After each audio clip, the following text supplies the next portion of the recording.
Hello everyone and welcome to Pablo Escobar's video series. This is going to be vlog entry number 15 in the second week of season 27 of the 3v3 Grand Arena format. So let's hop right into it. Starting with our Grand Arena round review wrap up firstly.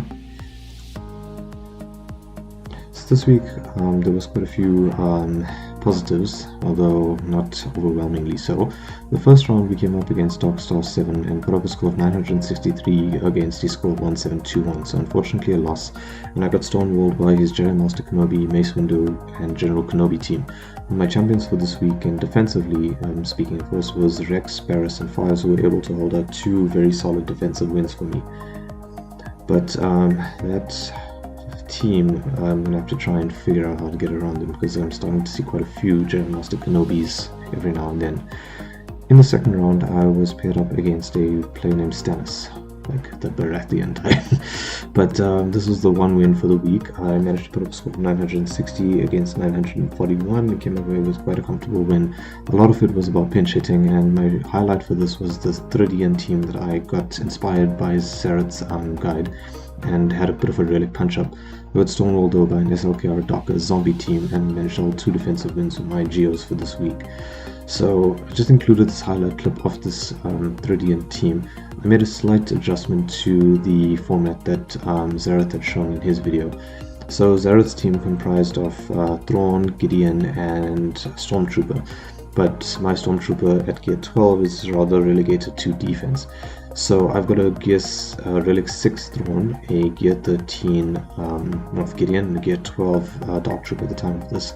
So the plan was to try and lock down Crew with the fractures so that he'd be unable to counterattack so often and unable to get a taunt that would kind of stonewall me.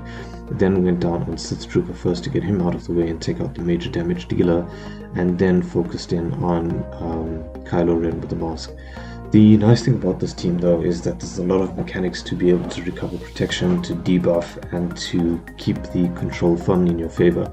And I prefer Dark Trooper in this lineup because I find that he actually hits quite hard and gives this team quite a nice bit of damage. In addition to that, I don't really have a place to use Dark Trooper otherwise, since my normal imp team is Veers, Piet and Range Trooper. So this actually is a nice slot-in area, and he kind of syncs up nicely with Gideon.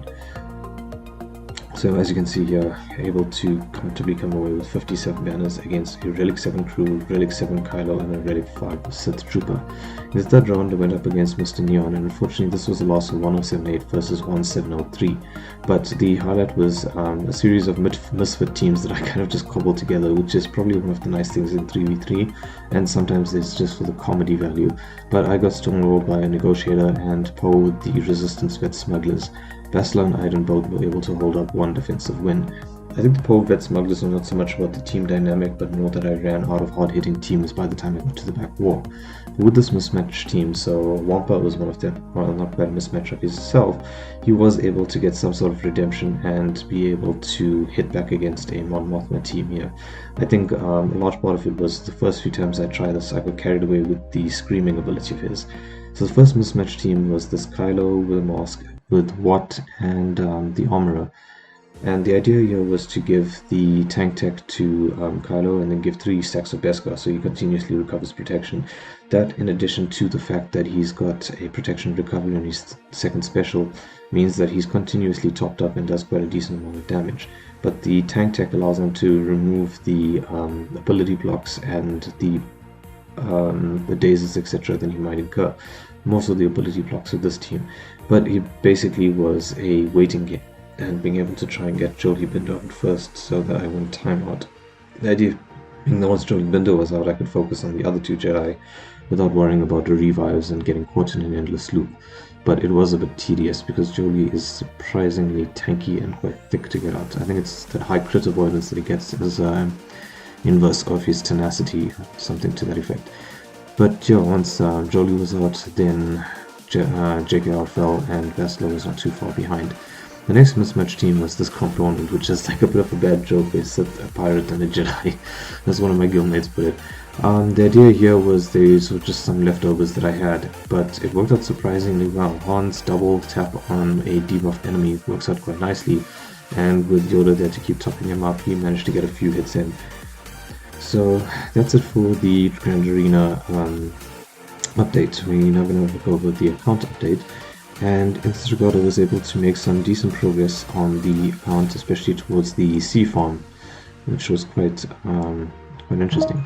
So with the first group, I finally pushed Dark Trooper across the mark and got into gear 13. I think I just had a bit of extra gear, especially that power injector cell, and I just kind of saw it as an opportunity and just decided, you know what, just push him across. None of the remaining farm items I need for Sith Eternal Emperor require the power injector cells, so it seemed like a worthy use for it here and now. So yeah, that brings the Imp Trooper team up to where I'm comfortably, decently happy with them. Maybe sometime in the future I'll push the relics up a little bit higher, but for now that should work well enough for everything I need. Mara Jade is sitting up quite nicely at gear level of gear 11 with 2 pieces attached. Short Trooper still not much progress, and the Iden Verso team hasn't really moved that much from where they were previously. So far though, that Iden Verso team is holding up quite nicely on defensive wins in the 3v3 format, and I'll be very interested to see how it pans out in the following encounters that I have to come up against. But seeing as how they're working, I'm actually tempted to maybe take my Dooku and Nest off of defense one of these weeks, and maybe rather use Krennic, Stark, and some other random person, maybe Death Trooper or someone, because I don't really get much use out of them, and every time I've used that team it's been quite disappointing in offense. So I'll rather put them on defense, let them strip out 1 or 2 banners, and just make them someone else's headache to deal with, I guess. But yeah, that's mainly it for this first half of the table. With the second set of my farming items, I've been able to invest some gear into the Sith Marauder and push him up to Relic 3. He's got a few pieces to go, but it's not too far away for him to catch up to the rest of his relic requirements now. It's just about slowly plugging in those relic pieces from the Cantina farm. Thereafter, I need to start working on Krennic and the Royal Guard. But based on the way that the Karateks are falling, I think I'm going to probably focus on Royal Guard first, since he needs the computers and not the shock rods, and then Krennic who needs the shock rods. I've also been able to invest some gear in the Death Trooper, as well as the TIE Pilot.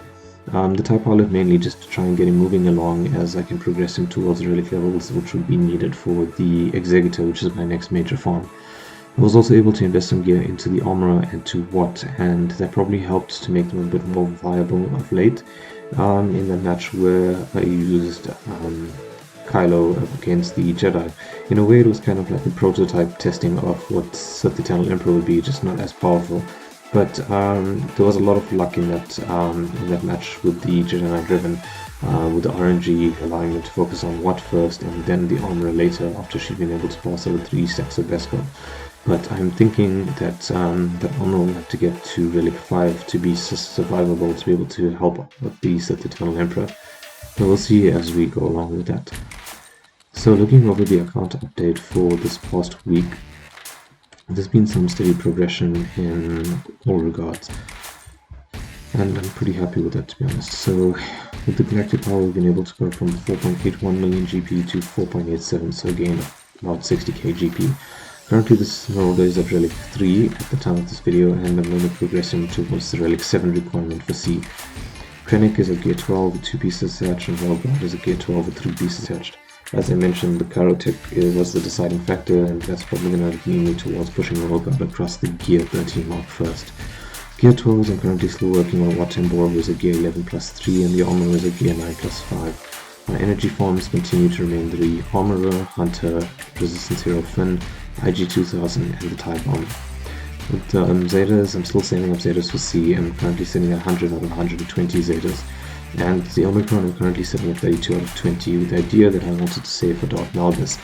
But I'm really considering that once I get the next 20 Zetas, if I'm still not having C by the time I get to 120, I'm thinking of investing both the Zetas and the Omicron into the TIE Pilot for the First Order. That bonuses that he gets seem to be quite good. Checked it out in Arnold's video, and I'm kind of tempted to actually just spend it. The remaining 20 Zetas shouldn't be too hard to pick up. We usually get about 20 in a week or so between Grand Arena, and I think Conquest is coming soon, so I should be able to pick up the Zetas quite easily from there. With the shopping plan so far. There's not much of a change in this. There's currently the Genosian territory battle that our guild has taken part in, so from there I'll probably get some Get 2 currency and being able to pick up a few more malevolent shards, but that's still quite a far way off from getting a major progression. Other than that, Get 1 is still being used to the clutch buyers and the shot shop for the Gear 13, usually the 360 questing pieces. The mod update, there's nothing much to report on here. There were a few mods we were able to add into the game, but nothing that was remarkable when being pushed up to 6A or anything that actually progressed much of the speeds, unfortunately. So for this week we are looking at the crit damage mods to try and expand our repertoire a little bit more. But that's it for this vlog 15 update. If you guys did enjoy this, please feel free to like and subscribe, leave a comment down below with any feedback, any thoughts, suggestions, and don't forget to check out the Twitch streams for the live streams of the Grand Ring. I think when we start getting a bit more, we can try and see how much more fun and interesting we can make them. But yeah, thanks so much for watching. Really appreciate the time you guys take to watch these, and see you in the next one. Take care. Cheers.